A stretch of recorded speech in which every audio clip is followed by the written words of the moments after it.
Prayer and thanksgiving for the Lord's righteous judgments. Psalm 9. I will praise you, O Lord, with my whole heart. I will tell of all your marvelous works. I will be glad and rejoice in you.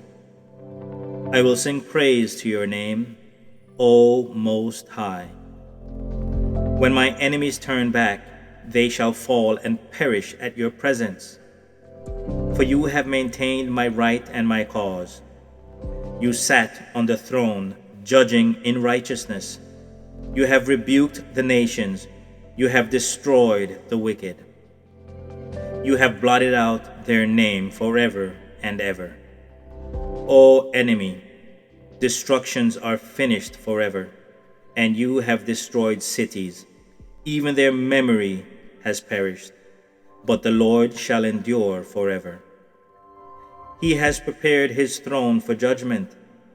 He shall judge the world in righteousness, and he shall administer judgment for the peoples in uprightness.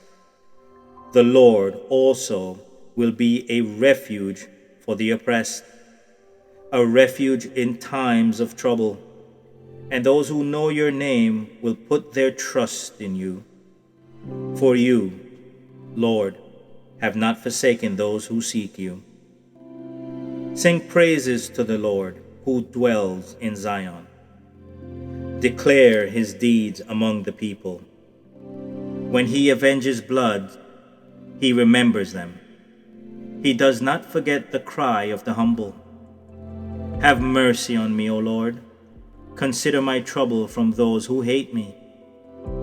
You who lift me up from the gates of death, that I may tell of all your praise in the gates of the daughter of Zion. I will rejoice in your salvation. The nations have sunk down to the pit with which they made. In the net which they hid, their own foot is caught. The Lord is known by the judgment he executes. The wicked is snared in the work of his own hands. Selah.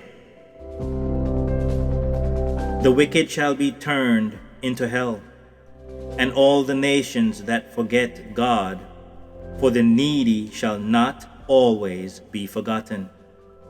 The expectation of the poor shall not perish forever. Arise, O Lord. Do not let man prevail. Let the nations be judged in your sight. Put them in fear, O Lord, that the nations may know themselves to be but men. Selah.